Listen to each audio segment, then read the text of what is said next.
స్నేహితులారా, త్రియేక దేవుని నామంలో మీకు శుభము. పరిశుద్ధ గ్రంథమైనటువంటి బైబిల్ నందు దేవదేవుని యొక్క సందేశాలను ప్రజలకు చేరవేయడానికి దేవుని యొక్క చేతిలో బలమైన సాధనంగా వాడబడినటువంటి బిడ్డలను మనం ప్రవక్తలు అని సంబోధించినాం. ప్రవక్తలు అన్నటువంటి తెలుగు పదానికి, ప్రాఫిట్స్ అనే ఇంగ్లీష్ పదానికి హీబ్రూ భాషలో వీరిని నెవీం అని సంబోధించబడినది. నెవీం అనగా ప్రవక్తలు, ప్రాఫిట్స్, స్పోక్స్ పర్సన్ లేదా ప్రతినిధులు అన్నది దీని బైబిల్ పండితుల అనుసారంగా పరిశుద్ధ గ్రంథంలో పేర్కొనబడినటువంటి ప్రవక్తల్ని రెండుగా విభజించినారు. మొదటిది మేజర్ ప్రాఫిట్స్ అని లేదా పెద్ద ప్రవక్తలు అని వర్గీకరణ చేసినారు.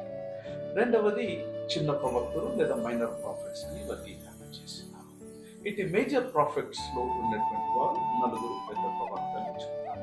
మొదటిగా యెషయా అన్నటువంటి వీటి పదానికి యెహోవా రక్షించాడు అన్నటువంటి యెషయా ప్రవచనాలు దేవుని పరిశుద్ధత మరియు రాబోయే మెస్సియా అయినటువంటి యేసుక్రీస్తుపై ప్రధానంగా దృష్టి కేంద్రీకరించబడినది ఇటు యెషయా ప్రవక్త.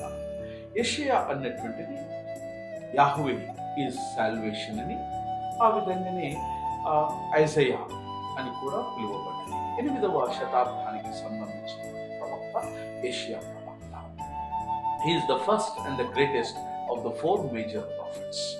The book of Isaiah is also known as the 5th gospel అని కూడా పిలువబడుతుంది. 2వ ప్రవక్త ఇర్మియా. యెహోవా లేస్తాడు, వీరిని విలపించే ప్రవక్త అని కూడా పిలువబడుతుంది. యూదాకు రాబోయేటువంటి వినాశనం గురించి ఇర్మియా ప్రవక్త హెచ్చరించాడు మరియు పశ్చాత్తాపపడమని ప్రజలకు పిలుపునిచ్చినాడు.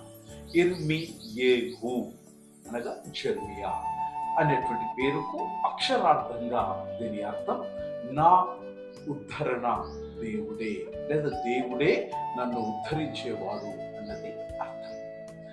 3వ ప్రవక్త మేజర్ ప్రాఫిట్స్ లో యెహెజ్కేలు.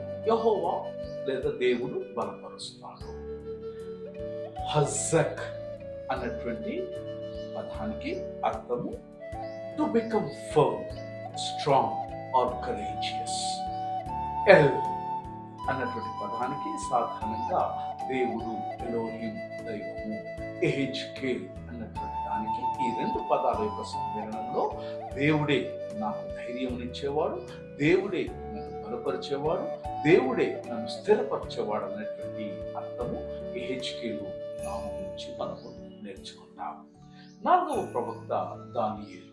దీని యొక్క భావము దేవుడు నా న్యాయమూర్తి. God is my judge. క్రియారూపక పదమైనటువంటి హీబ్రూ పదము దిన్ అన్న దానిలో నుంచి టు జడ్జ్ ఆర్ గవర్న్. ఏల్ అన్నటువంటి పదానికి అర్థము దైవమే, దేవుడే నా న్యాయమూర్తి. ప్రవక్తలు దేవుని యొక్క వాక్కును వినిపించడానికి, సందేశాన్ని ప్రజలకు వినిపించడానికి పిలువబడ్డారు.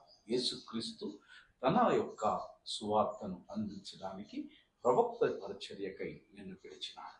God bless you.